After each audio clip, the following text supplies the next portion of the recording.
wants to help everybody but himself. He loves the kids in his village. He loves animals. He just wants to go around helping others and just being friends with everybody. And Dame Van Winkle, his wife, wants him to stay home and do his work so she can have a better life and he can have a better life. One day, he just gets so sick and tired of it that he takes his dog Wolf up in the mountains to go squirrel hunting just for a few hours away from Dame Van Winkle.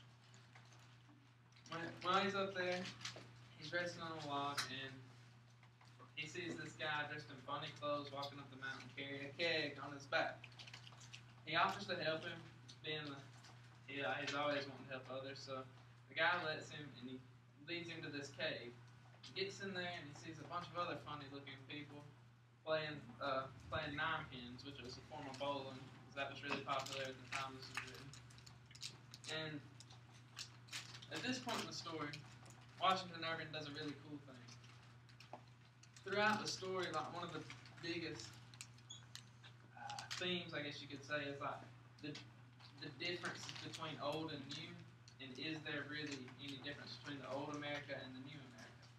And at the point when Rip walks into the cave with the people and they offer him a drink of the beer that's in the keg, he starts drinking and everything sort of starts to get blurred together.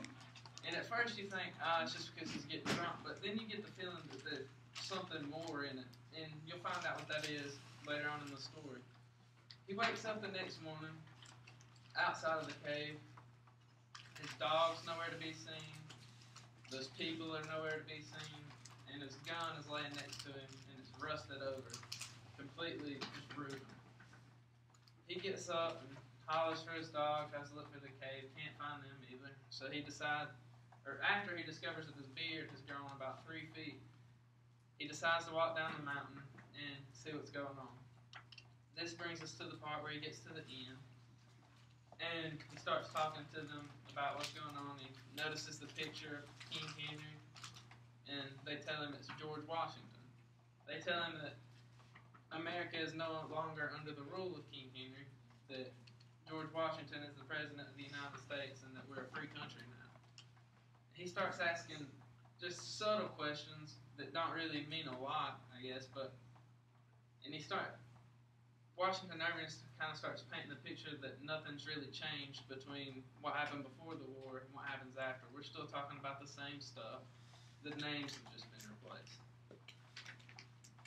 And finish off the story, he ends up finding his daughter. She takes care of him, and he goes back to his old ways of walking around helping everybody but himself and playing with the village dogs and kids. So that's pretty much the story of Rick Van Winkle in a nutshell. And for connections, there was a claymation film that was produced in 1979. It was nominated for an Oscar, actually. And it inspired a song by the rock band The Who. I don't know if any of y'all ever heard of them. They're pretty famous, though. The song's called 4x2, and basically the whole song is it's asking the same question that Irving kind of was. Is there any difference between the old and the new? And is the past really just the present at a different time? And the Flintstones, I'm sure everybody knows who the Flintstones were. We grew up on them, but they did a show where Fred falls asleep in order to miss a company picnic, and to play a trick on him, everybody starts dressing differently and puts makeup on, and he looks like he wakes up 20 years later, and it takes him a while to figure that out, as smart as Fred is. And the whole story itself came from a German folk tale about Peter Klaus. He's a goat herd, took his goats up into the mountains to eat one day, fell asleep, and he woke up and they were all dead. And he had been laying there for about 20 years. So that's about all I have. So I'm going to turn it over to Kadeem. He's going to tell you about the Legend of Sleepy Hollow. All right, first of all, to tell y'all about the Legend of Sleepy Hollow, I'm going to enlighten you on what the legend is. So about a couple of years into the American Revolution, we're kicking Britain's ass, doing our thing. Then, the British are getting really pissed off at us. So what they do is they hire a bunch of mercenaries. One in particular is this Heisman mercenary who is just ravaging American citizens, just killing them, cutting them up, doing all this crazy stuff to them. So what happens is in one battle, he's just sitting there going to town on these people. Then next thing you know, boom! You just hear this giant cannonball go off. The guy turns his head to try and look at it, to try to dodge it. Missed. Off with his head completely. The guy dies right there. A couple years later, after the American Revolution is finally over with, and this merchant just going through the woods that this guy died in, mind his own business because it's nothing. Next thing you know, he just sees, just an evil maniacal laugh. Turns around, and it's this headless guy on a horseman dressed up in the same clothing as this Heisman mercenary. The guy is just taking off, booking it for the bridge because he knows if he makes it past that covered bridge, he's safe.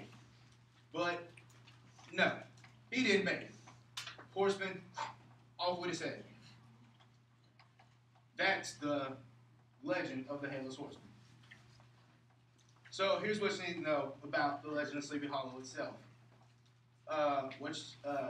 It's about the character, Ichabod Crane. He's a school teacher. Yeah, teachers, right? But back in this time, school teachers were actually kind of respected. I don't know who respected school teachers. But he... Yeah. I do. I respect school teachers.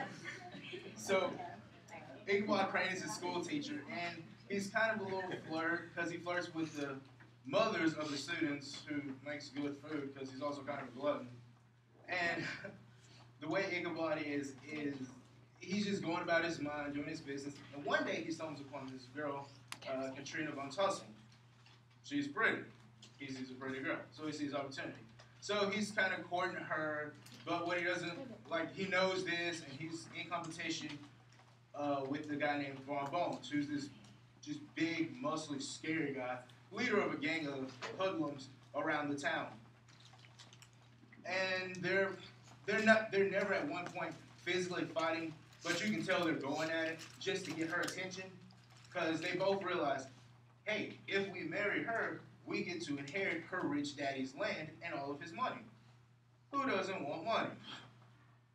So one night at an event, after Ichabod leaves, and he hears that same legend I just told y'all, but a little more cleaned up, because it was like the 1800s. Ichabod's going through these same woods, and he's jumping, he's on edge, because one, he was a school teacher, he was well-read. His imagination was very wild. He's going through these woods, hearing all these noises, and it just scares him to the point where he actually meets the Headless Horseman himself. Now, this is where it gets tricky, because even in the story, some people say he managed to escape the Headless Horseman, went to live a life with another family, be prosperous. Other people say he got his head cut off and died. Personally, I talk about this in my paper. What I think it was Von Braun being the trickster and thug that he was. Thug in that time because, he was.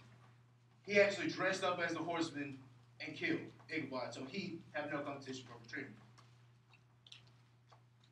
That's the basic story and gist of the Legend of Sleepy Hollow.